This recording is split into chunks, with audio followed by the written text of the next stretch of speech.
कुलस्ते जी, देश में आरक्षण को लागू हुए 70-72 वर्ष हो गए। 2-3 पीढ़ियां उसका लाभ लेते हुए निकल भी गई हैं। आपको नहीं लगता कि आरक्षण पर एक बार फिर दोबारा से पुनर्विचार करने की आवश्यकता है? देखिए, आरक्षण बहुत तरह के हैं और इसलिए मुझे लगता है कि देखिए अब आरक्षण का मुद्दा एक प्रकार के समाप्त जैसा हो गया है।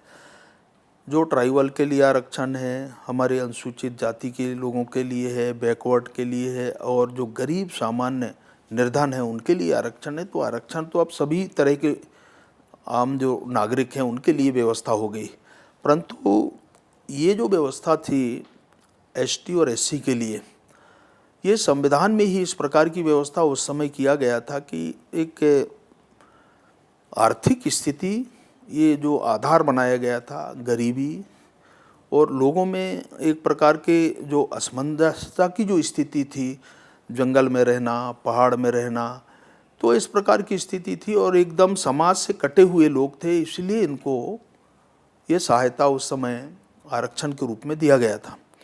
और मुझे लगता है कि ये इसके अंदर संविधान में यही व्यवस्था है और इसलिए पार्टी की भी इच्छा है, पार्टी भी इसके बारे में कभी इस प्रकार का बहुत सारे विषय आए हैं, परंतु खासतौर से एसटी एससी के बारे में मुझे लगता है कि संविधान के अंदर जो व्यवस्था किया गया है, आज की स्थिति में कोई इस प्रकार के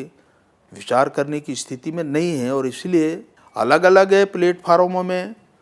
कई तरह के आरक्षणों की बात होती है, किसी स्टेट के अंदर के वहाँ की परसेंटेज के विषय को लेकर के, कुछ जातियों को लेकर, कुछ समाजों को लेकर के इस प्रकार के विषय आते हैं, तो ये कुल मिलाकर के आरक्षण का मुद्दा हावी हो जाता है। परंतु जो मुझे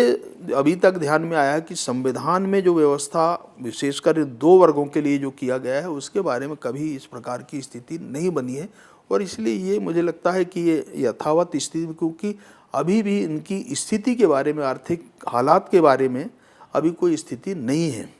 और इसलिए मुझे लगता है इसके बारे में कोई आज कोई फैसला करना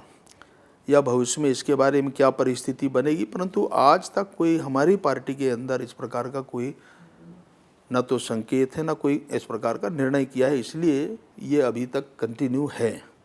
और भविष्य में भी रहेंगे, इस प्रकार की स्थिति है।